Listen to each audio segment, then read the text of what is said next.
اللہم صلی علی محمد وآل محمد بسم اللہ الرحمن الرحیم۔ السلام علیکم ناظرین، میں زاہد جنگوی اور آپ دیکھ رہے ہیں پروگرام خبر روز کی۔ اسلام آباد میں مذاکرات کا ڈول ڈالا گیا اور پاکستان نے میزبانی کی اور اسلام آباد مذاکرات کا نام دیا گیا، اور یہ معاملہ تھا امریکہ اور ایران کے مابین تنازع کو، جنگ کو، لڑائی کو اور جھگڑے کو ختم کرنے کے لیے جو پاکستان نے اپنی کوششوں کا آغاز کیا تھا۔ اب وہیں پہ معاملہ پہنچا جہاں پہ یہ سلسلہ منقطع ہوا تھا، بلکہ اس میں جو تاخیر ہے وہ اس نے تو ہماری جو ریلوے کی مال گاڑیوں کی تاخیر ہے اس کو بھی پیچھے چھوڑ دیا۔ امریکہ نے وہ والی حماقت کی جو کہ اس کو نہیں کرنی چاہیے تھی، سو وہ اتنے عرصہ جو گزرا اور جو بھی دن گزرا اس میں امریکہ کو بہرحال کوئی فائدہ نہیں ہو سکا۔ شاید ان کی توقعات تھیں کہ وہ اس کو بھی عراق اور افغانستان اور وہ اور ایسے کوئی ممالک بنا کے رکھ دے گا، لیکن ممکن نہ ہو سکا۔ تو اچھا ہوتا اگر ذرا عزت بھی بچ جاتی، پیسے بھی بچ جاتے، بھرم بھی قائم رہ جاتا، لیکن بہرحال دیر آئے درست آئے، اور یہ معاملہ عمدہ طریقے سے اب طے پانے کی طرف چل پڑا ہے۔ اب صرف تکنیکی مذاکرات ہیں اور ان مذاکرات بڑکیں دونوں سائڈوں سے چلاتی رہیں گی، لیکن ایک اچھی پیش رفت کے طور پہ دنیا نے بھی ذرا سکھ کا سانس لیا ہے، اور پاکستان کے دورے پہ آ رہے ہیں ایرانی صدر، اس میں اور زیادہ بہتری اور زیادہ انڈرسٹینڈنگ ڈیولپ ہوگی۔ آیا یہ سارے معاملات کو جتنی پاکستان کی عالمی سطح پہ پذیرائی ہوئی ہے، اس کو ہم پاکستان کے حق میں مٹیریلائز کرنے میں کتنے کامیاب ہو سکیں گے؟ ہماری سفارتی کامیابیوں کو عالمی سطح پہ سراہا جا رہا ہے، لیکن اگر یہ مٹیریلائز نہیں ہوتی تو پھر کیا سٹیٹس ہوگا؟ اس پہ اور بہت ساری ایسے اور سوالات جو میرے اور آپ کے ذہن میں موجود ہیں ہم جانیں گے۔ ہمارے ساتھ مہمانان گرامی موجود ہیں، ان کا میں تعارف کرائے دیتا ہوں اور پھر انہی سے جانتے اور سمجھتے ہیں۔ جناب عالم بروہی صاحب سابق سفیر ہیں، کسی تعارف کے محتاج نہیں ہیں، بہت نیک نام شخصیت ہیں اور بڑا مقام ہے ان کا، سفارتی جو لاٹ ہے اور سفارتی جو پوری دنیا میں ان کو قدر کی نگاہ سے دیکھا جاتا ہے۔ جناب عالم بروہی صاحب السلام علیکم اور آپ کو پروگرام میں خوش آمدید۔ وعلیکم السلام۔ وعلیکم السلام۔ اچھا سر جی، ایک تو بات یہ ہوئی کہ یہ مذاکرات ہو گئے، شروع ہوئے اور پھر ایک وقفہ آیا اور وقفے کے بعد دوبارہ شروع ہو گئے ہیں۔ پہلے پاکستان میں ہو رہے تھے تو اب یہ سوئٹزرلینڈ میں ہوئے اور یا اس کے قریبی مقام پہ۔ اچھا اب جو میرے سمجھنے والی بات تھی، چونکہ ہم تو یہ سمجھتے نا یہ جو ٹرمپ ہے اس کے بیانات ایسے ہی آل فال سے ہیں، صبح کچھ، دوپہر کچھ، شام کچھ، رات کچھ، اور ان پہ اعتبار نہیں کیا جا سکتا۔ لیکن اگر پچھلے معاملات کو دیکھا جائے کہ امریکہ ویتنام میں پھنسا، ذلیل اور رسوا ہوا، بندے بھی مارے گئے، فوجی بھی مارے گئے، بے عزتی بھی ہوئی اور پیسہ ٹکا ڈالر ڈھیر و ڈھیر خرچ ہو گئے۔ افغانستان میں بھی خواری ہوئی، عراق میں قدر کامیابی ہوئی، لیکن خرچے وہاں پہ بھی ڈھیر سارے ہوئے۔ تو اسی طرح روس نے افغانستان میں جب آیا ہے تو وہاں پہ وہ بیچارہ واپسی پہ ٹکڑے ٹکڑے ہی ہو گیا، اور آج کل وہ یوکرین میں پھنسا ہوا ہے۔ تو پھر ٹرمپ تو اس حوالے سے عقل مند نہیں رہا کہ تھوڑی بہت ہی بے عزتی وغیرہ ہوئی اور تھوڑے سے ہی کوئی جو ہے وہ ڈالر، چند بلین ڈالر میں ہی جان چھوٹ گئی۔ جی جناب عالم بروہی صاحب محترم۔ دیکھیں جی، اب ان کی تو فورن پالیسی کا ایک قسم کا حصہ رہا ہے کہ وہ ڈسٹنٹ قسم کے جو وارز ہیں اس میں ہمیشہ وہ الجھ جاتے ہیں یا ان میں انوالو ہو جاتے ہیں۔ تو اس کا یہ صرف ساؤتھ ایشیا میں تو افغانستان کی مثال آپ نے دے دی، یا پھر آپ نے جو ہے ایران کا جو ہے وہ اس کی مثال دے دی، لیکن لیٹن امریکہ یا ساؤتھ امریکہ میں انہوں نے بہت ایسے معاملات جو ہیں ان میں جنگوں میں انہوں نے جو ہے انوالو ہوئے ہیں۔ اور پھر اب ویتنام دیکھیں، وہ کسی اتنا دور اس میں وہ انوالو ہوئے۔ بہرحال اس وقت بھی ان کی فلپین میں فوج ہے، ان کی ساؤتھ کوریا میں فوج رکھی ہوئی ہے انہوں نے, جاپان میں بھی فوج رکھی ہوئی ہے. اچھا بروئی صاحب محترم, آپ اپنی بات جاری رکھیے گا, مجھے اجازت دیجیے گا میں تعارف کرا دوں. جناب غلام رسول بلوچ صاحب سابق سفیر ہیں, محترم نام ہیں. السلام علیکم بلوچ صاحب, آپ کو پروگرام میں خوش آمدید. وعلیکم السلام, اور معذرت تاخیر سے آپ کی زیارت کے لیے میں داخل ہوا. اور بروہی صاحب جو ہے وہ گفتگو کر رہے ہیں, تو ہم بروہی صاحب کو بھی سلام پہنچے, بروہی صاحب کو بھی سلام پہنچے, ہمارے سینئر ہیں, ہمارے استاد بھی ہیں یہ. واہ کیا بات ہے, واہ واہ کیا بات ہے, بڑی زبردست ہے جی. جو عزت اکرام دوسروں کی کر رہے ہوتے ہیں, اللہ تعالیٰ ان کو بھی عزت اکرام سے نوازتا ہے جی, بڑی بات ہے. چلیں جی, جی بروہی صاحب محترم. جی میں نے کہا تھا کہ ان کی فوج انہوں نے نہ صرف ویتنام میں جنگ میں اپنا جا کے انوالو ہوئے, بلکہ اس وقت بھی وہاں سے تو وہ ویتنام سے بھاگے, بلکہ اپنے جو الائز تھے ان کو انہوں نے ہو چی منو کے گوریلاز کے لیے چھوڑ دے دیے. فائنلی ہوا یہ کہ سائیگون جو ہے اس کا فال ہوا اور امریکہ کی ادھر بےعزتی ہوئی. اور پھر آپ نے ابھی بھی مطلب ان کے دیکھیں, فوج فلپین میں انہوں نے فوج رکھی ہوئی ہے, جاپان میں فوج رکھی ہوئی ہے, ساؤتھ کوریا میں ان کی فوج ہے. تو اس کا مطلب یہ ہے کہ جو ڈسٹنٹ فورس ہیں وہ زبانی کلامی تو کہتے ہیں کہ جی امریکہ کو جو ہے ڈسٹنٹ وارس میں حصہ نہیں لینا چاہیے, انوالو نہیں ہونا چاہیے, لیکن ایکچولی یہ ان کی فارن پالیسی کا, سیکورٹی پالیسی کا حصہ ہے. وہ جو ہے اس میں وہ ملوث ہوتے ہیں. افغانستان میں بھی ملوث ہوئے, ایک دفعہ نہیں بلکہ 2 دفعہ ہوئے, ایک تو سوویت یونین فوج کے زمانے میں, اور بعد میں اینٹی ٹیررزم وار شروع کی انہوں نے اس زمانے میں. پھر یہاں سے وہ عراق پہ جا کے حملہ کیا انہوں نے. تو اب یہ ہے کہ آپ نے بالکل صحیح جو اپنے گفتگو میں کہا تھا کہ ان کو ہر جگہ سے جو ہے وہ پسپا ہو کے نکلنا پڑا.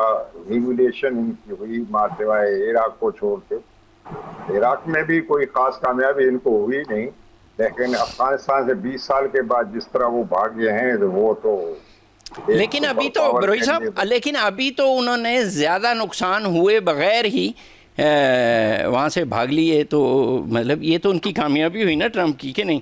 نہیں, اس میں وجوہات ہیں. یہ اس طرح جلدی ماننے والے اور بھاگنے والے نہیں تھے, لیکن جو صدر صاحب تھے ان کی وار آف چوائس میں وہ پھنس گئے تھے.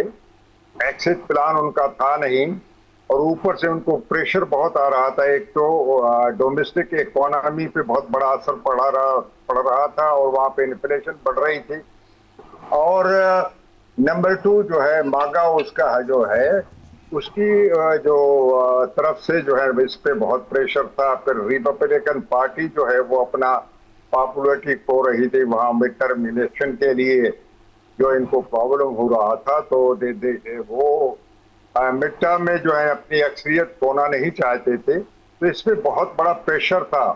اور نمبر 2 پریشر یہ تھا, جیسے آپ نے کہا کہ اتنی بمباری کے باوجود, اتنی سختی کے باوجود, اتنے ڈیکیپیٹیشن کے باوجود ان کو ان کی جو جنگی مقاصد تھے ان میں سے ایک بھی حاصل نہیں کر سکے. تو میرے خیال میں ان کے لیے کسی نے صحیح اس کو مشورہ دیا ہوگا کہ this is a time for you to get out of this mass.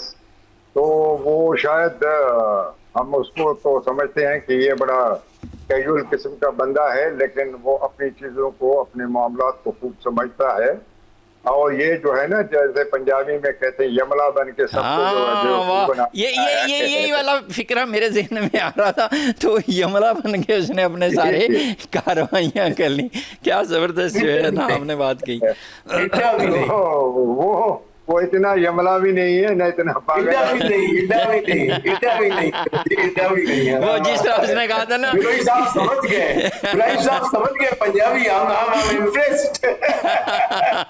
اچھا جس طرح اس نے کہا تھا نا کہ میں ایڈی بھی بولی نہیں, سو یہ ایڈا بھی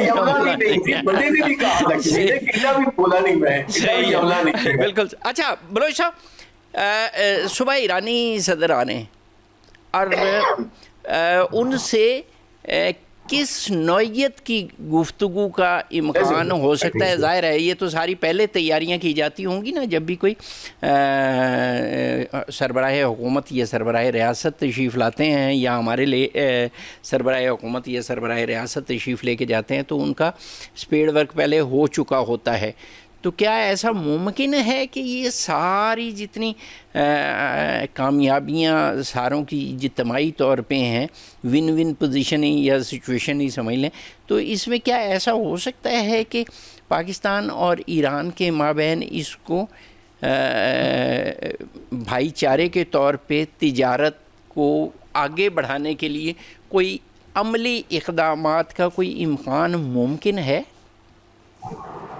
آپ کا کہنے کا مطلب یہ ہے کہ جب ایرانی پریزیڈنٹ آ رہے ہیں اس وقت کی بات کر رہے ہیں آپ؟ جی جی جی جی جی جی کل اگر وہ دیکھیں جی، اس وقت ایران کے جس طرح ہم نے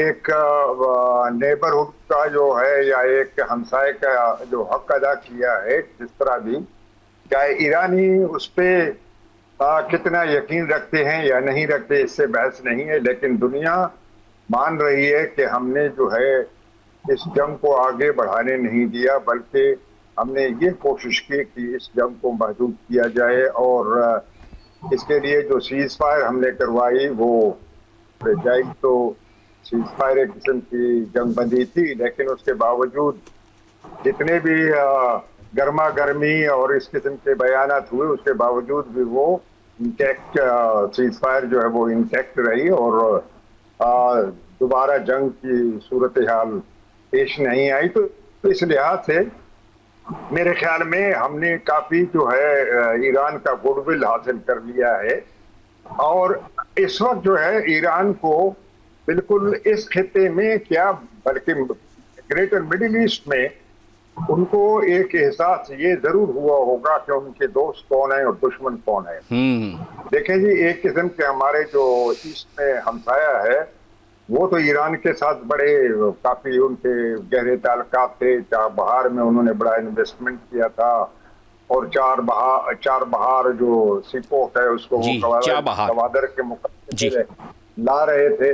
تو اس کے باوجود بھی لیکن یہ جنگ شروع ہوئی تو ہم نے دیکھا کہ وہ ایک تو جنگ شروع ہونے سے پہلے وہ اسرائیل سے مل کے آیا تھا. اب وہاں پہ کیا بات ہوئی یہ بھی ایک انٹریگنگ قسم کی کوشچن ہے. اور نمبر 2 ہم نے دیکھا کہ پورے جنگ میں وہ اسرائیل کے ساتھ زیادہ ہمدرد رہے، ایران کے ساتھ بہت کم، بلکہ ایران کے فیور میں کوئی بیان بھی نہیں دیا مودی صاحب نے. جی تو ان کو ابھی احساس ہونا چاہیے کہ پاکستان کس اسٹیٹ پہ جگہ پہ کھڑا ہے ان کے لیے، اور جو انڈیا ہے وہ کس جگہ پہ ہے. تو اسی طریقے سے جو عرب ممالک کے ساتھ ہم نے کوشش کی ان کے درمیان میں برج بننے کی، چاہے وہ سعودی عرب ہو، چاہے قطر ہو یا دوسرے ملک ہوں، تو ہم نے تو اپنے حد الوسع کوشش کی، جتنا بھی مطلب ہم سے ہو سکا ہم نے کوشش کی کہ ان کے درمیان ہم جو ہے ایک برج کی صورت بن جائیں اور ان کو آپس میں لڑنے نہ دیں. تو اس میں ہمیں کافی کامیابی ہوئی. ٹھیک ہے، امریکن جو ہے اڈوں پہ ایرانی حملے کرتے تھے، اور کرنا بھی چاہیے تھا، کیونکہ وہ یہ ڈائریکٹلی امریکہ کو تو ہٹ نہیں کر سکتے تھے. امریکہ کے جو ایسٹس ان کے نزدیک تھے ان کے مطلب ٹارگیٹ کر سکتے تھے، انہوں نے کیا. تو وار میں تو سب کچھ جائز ہوتا ہے. اور اسی طریقے سے اگر ہم دیکھیں تو پاکستان کا رول جو ہے ایران کے بارے میں بہت اچھا رہا ہے. تو اس لیے میں کہتا ہوں کہ آگے چل کر بہت پوٹینشیل ہے جو ٹریڈ بڑھانے کے لیے، انویسٹمنٹ کرنے کے لیے. ہم ان سے گیس لے سکتے ہیں، ہم ان سے پیٹرول لے سکتے ہیں. مطلب یہ چیزیں بہت ایک ہمسایہ ملک ہے جی. ہماری جو بارڈر ٹریڈ ہے، ایون جو بلوچستان کے اور بارڈر کے ساتھ، اس کو آپ ریگولرائز کر سکتے ہیں. وہ بھی بہت بڑا ٹریڈ ہے، وہ بلینز ڈالرز میں جاتا ہے جی. اگر آپ اس کو اچھی طرح سے ریگولرائز کر کے کسٹم کے اندر لے آئیں تو یہ بہت بڑی ایک کامیابی ہوگی ہمارے لیے. یعنی ہمیں تیل کی صورت میں بھی سہولت ہو سکتی ہے. مطلب ایرانی ہمارے بھائی ہیں. بالکل ہو سکتی ہے، بالکل. اگر آپ کو تیل جو ہے کم قیمت پہ اور ہمسایہ ملک سے مل جائے تو آپ کو کیا ضرورت ہے امپورٹ کرنے کے لیے ادھر ادھر سے. اچھا جی، بلوچ صاحب محترم، جی جی جی ڈیفرڈ پیمنٹ پہ آپ لیتے ہیں عرب کنٹری سے، لیکن یہ ہے کہ پیسے تو دینے پڑتے ہیں پھر جی بھی جی آپ کو۔ جی جی بالکل صحیح ہے، لیکن یہ ہے کہ جی بلوچ صاحب محترم، یہ ابھی جو وہ جو امریکی جو سیکرٹری خارجہ ہیں مارکو روبیو، ان کا جو دورہ ہے مشرق وسطیٰ کا، تو اس پہ کیا اثرات مرتب ہوں گے اور کیسے آپ دیکھتے ہیں؟ شکریہ. آئی تھنک تھوڑا سا میں جس طرح ہمیشہ کرتا ہوں تھوڑا زوم آؤٹ کروں گا جی جی کہ ہم کہاں کھڑے ہیں، ہاں تاریخ کہاں کھڑی ہے، اور ہمیں کس زاویے سے سب کچھ دیکھنا چاہیے. صحیح میں اس کو تھوڑا وائڈر اینگل سے دیکھنا چاہ رہا ہوں. صحیح اس جنگ نے بہت کچھ تبدیل کر دیا، صحیح irrespective of its fallout and results for individual countries، اس کو چھوڑ کے. لیکن جو geo strategy of the region has changed in the sense کہ West Asia is now almost at the edge of becoming a independent actor by itself. اس سے پہلے یہ تھا کہ جیو اسٹریٹجی میں ویسٹ ایشیا کبھی بھی انڈیپینڈنٹ ایکٹر نہیں رہا، چھوڑ کے ان چند لیڈرز کو، جب نیشنلسٹ لیڈر، جب وہ زمانہ تھا حافظ الاسد کا، ناصر کا، یا صدام کا، یا گدافی کا، اس کو چھوڑ کے، یا ایون شاہ فیصل کا، جی جی جب ان کے پاس اپنی انڈیپینڈنٹ فارن پالیسی تھی. لیکن جب زیونسٹ نے اس تمام لیڈرشپ کی، تو ایک اور بڑا امپورٹنٹ اور نیا پوائنٹ میں انٹروڈیوس کر رہا ہوں جس پہ ہمیں لکھنا چاہیے جی صاحب کو بھی، کہ یہ ڈی کیپولیشن کی جو پالیسی اسرائیل کی ہے وہ صرف ایران میں نہیں ایکسیکیوٹ ہوئی ہے. It is started with Shah Faisal. It is started with Zulfikar Ali Bhutto. It started with Saddam, with Assad, and of course Algeria میں، اور باقی پورا دیکھ لیجئے گا. کم از کم مڈل ایسٹ کے حوالے سے میں سمجھتا ہوں کہ وہ پالیسی اس وقت سے چل رہی ہے. اس کے اب اس کے 50 سال ہو گئے، اور اس کا آخری انشاءاللہ انہوں نے دیکھا کہ it is a useless policy to try for Iranians. اور یہ ساری ایفرٹ ان کی ضائع چلے گی. اب یہ ہو رہا ہے، میں صرف تھوڑا مختصر کروں گا پھر ہم آگے چلتے ہیں. جی پلیز. امریکہ کے کیوں آ رہے ہیں سیکرٹری؟ اس لیے آ رہے ہیں کہ یہ خطہ ان کے ہاتھ سے جا رہا ہے. China is already poised to be a important actor in West Asia, not actor of manipulation, not actor of imposing any ideology. لیکن جیو اکنامکس بذات خود بڑا ایکٹر بنا رہے ہیں. اور میرے خیال ہے جس دن ایران میں اسٹیبلٹی آ گئی، افغانستان تھوڑا بہتر ہو گیا، تو یہ آپ بڑا فاسٹ ٹریک دیکھیں گے کہ کس طرح سے West Asia through Pakistan and of course Iran کو میں ویسٹ ایشیا کے ساتھ ہی کر رہا ہوں، وہ بی آر آئی کے ساتھ لنک ہو جاتا ہے. That will change the entire geostrategic map of the West Asian subcontinent. تو یہ ہم جو کچھ دیکھ رہے ہیں it is history in making. یہ تاریخ سازی ہو رہی ہے، اور اس میں مجھے فخر سے کہنے دیجئے کہ پاکستان کی جو اس وقت رول رہا ہے امن کے حوالے سے، جو رول رہا ہے ایز اے مڈل پاور، جو رول رہا ہے as a yes maybe the certain personalities are getting projected, that is fine, somebody has to lead. لیکن ایز اے کنٹری جو آپ کی elevated relevance بن گئی ہے strategic in the unfolding new geostrategic map، وہ آپ سے کوئی کسی کا مائی کا لال نہیں چھین سکتا، آپ کے منہ میں گھی شکر ہو مودی کا باپ آ جائے. واہ، آپ کے منہ میں گھی شکر. لیکن وہ جو روبیو والی بات تھی، وہ وہاں پہ مشرق وسطیٰ کا جو ان کا دورہ ہے، اس کی کیا ممکنہ اثرات مرتب ہو سکتے ہیں موجودہ ٹاکس پہ، یا آئندہ یہ جو امریکی اثر و رسوخ ہے وہاں پہ، امریکی اڈے ہیں وہاں پہ، کیا یہ برقرار رہیں گے اور یہ سارا سلسلہ ایسے ہی چلتا رہے گا، یا وہ فیڈ اپ ہو گئے اور ان کو احساس ہو گیا کہ یہ تو مصیبت ہے ہمارے لیے، امریکہ کی وجہ سے ہم پہ حملے ہوئے، اور اگر امریکی اڈے نہ ہوتے تو ہم پہ حملے بھی نہ ہوتے؟ یہ سوال اگر آپ مجھ سے پوچھتے جب میں منسٹری آف فارن افیئرس میں تھا تو میں آپ یہ جواب دیتا. آپ فارن سیکرٹری اور میں ہوتا کوئی ڈی جی یا director. Sir this is meant to gauge the temperature of the region, کہ وہاں ان کی نبض پڑھی جا رہی ہے کہ کتنی ایلینیشن ہو گئی ہے یا نہیں ہوئی ہے، کیا اب بھی چاہتے ہیں کہ they remain under our tutelage، یا وہ اس میں سے نکل کے اپنے آزاد واقعی خود مختار ملک ہونا چاہتے ہیں. اگر ہونا چاہتے ہیں تو let's کیا کہتے ہیں nip in the bud، اس ایونل کو ختم کرو. اگر اس کو یہ نبض پڑھتے ہوئے یہ محسوس ہوا کہ یہ تو آزادی کا بخار ہے، تو وہ پھر فوراً کوئی نہ کوئی گولی وہاں سے بھیجیں گے. اس چیز کا احتیاط رہے، اور وہ ہو بھی سکتی ہے. میں ہو سکتا ہے کسی پہ کام کرے، کسی پہ کام نہ کرے. مریضوں کا جس طرح جو مزاج مختلف ہوتا ہے، تو یہاں پہ بھی اس گولی کا اثر مختلف ہوگا. سبجوگیشن والی گولی جو کہ آزادی کے کیڑے کو مارے گی. اچھا دیکھنا چاہیے. یہ آپ نے بڑی اہم بات کی.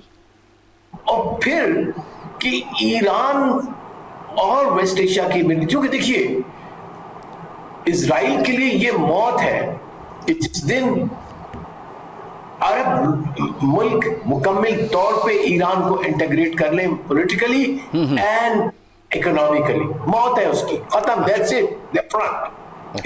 جو ایران آج کا ہے، خدا نہ خواستہ اگر تبدیل ہو گیا، آئی ڈونٹ نو، وہ اپنی جگہ پہ ایک اور ہے سوال. لیکن اب کا جو ایران ہے، جو بڑا آزادی پسند ہے، جو بڑا خود مختار ہے اور خود مختاری کا پرچار بھی کرتا ہے، تو یہ this will be the I think tectonic shift in the geostrategy of the region. یہ دونوں مل گئے. چائنا وہاں سے ان کو بیکنگ دے رہا ہے. I mean it's a good scenario of building. I know it's very wishful what I'm saying. There will be many ifs and buts. لیکن it is possible. جہاں پہ آپ Pakistan is the bridge for such a Middle East to link with the emerging power China.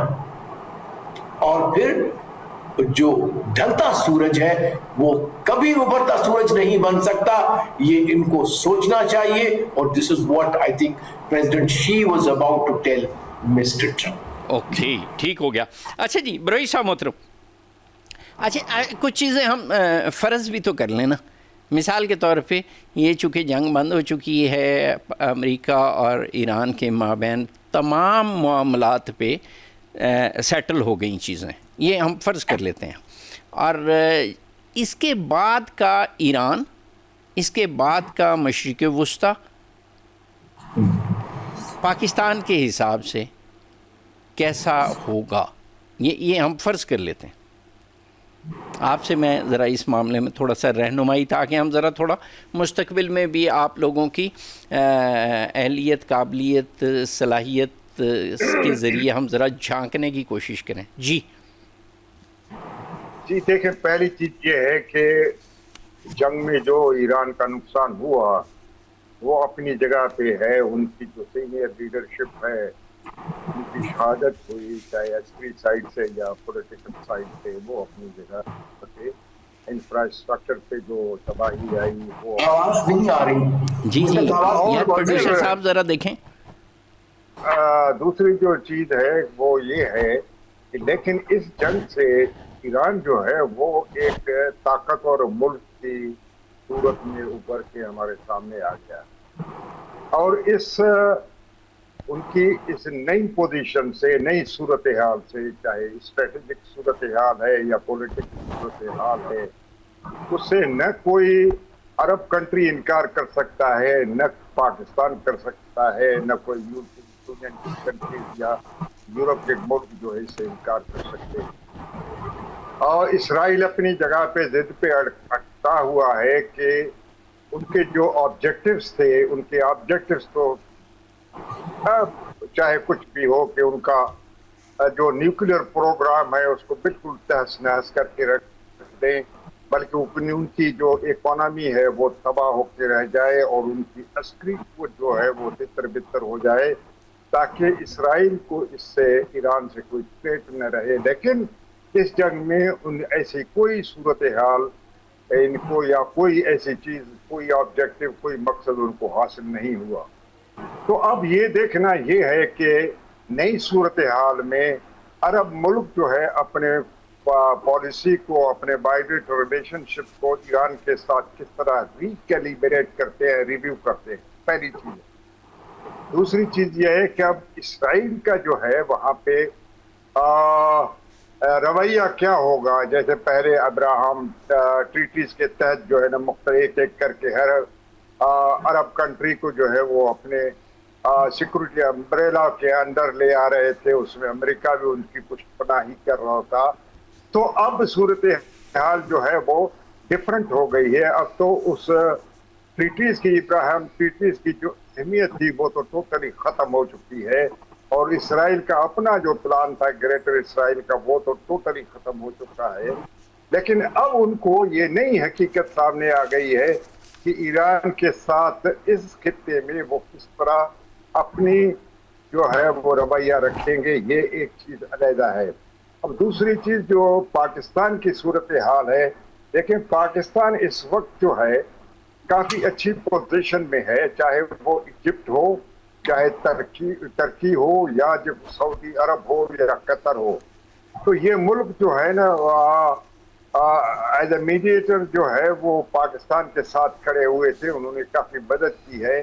اور اس وقت جو صورتحال میرے سامنے آ رہا ہے وہ یہی ہے کہ اگر پاکستان اپنے کارڈز کو سمارٹلی استعمال کرتا ہے، انٹیلیجنس کے ساتھ جو ہے نا وہ استعمال کرتا ہے، تو ہو سکتا ہے کہ آگے چل کے ان ممالک کی آپس میں الائنمنٹ ہو جائے۔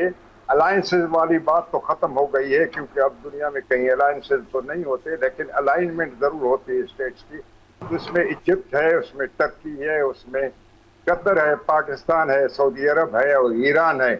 اگر یہ الائنمنٹ ہو جاتی ہے تو میں آپ کو بتا دیتا ہوں کہ اب اس کے مقابلے میں پھر جو ہے نا عربس کو نہ اسرائیل کی ضرورت ہوگی سیکورٹی امبریلا کی، نہ امریکہ کے سیکورٹی امبریلا کی ضرورت ہوگی، کیونکہ انہوں نے دیکھ لیا اس کو امریکہ کی ایفیکٹونیس کو، کہ ان کی سیکورٹی جو ہے یا ان کے لیے کتنی مؤثر ہو سکتی ہے یا نہیں ہو سکتی، ان کا تجربہ انہوں نے کر لیا۔ تو اس لیے میں کہتا ہوں کہ اب امریکہ کی وہ کریڈیبلٹی جو ہے ادھر مڈل ایسٹ میں وہ نہ رہی جو پہلے تھی جنگ سے۔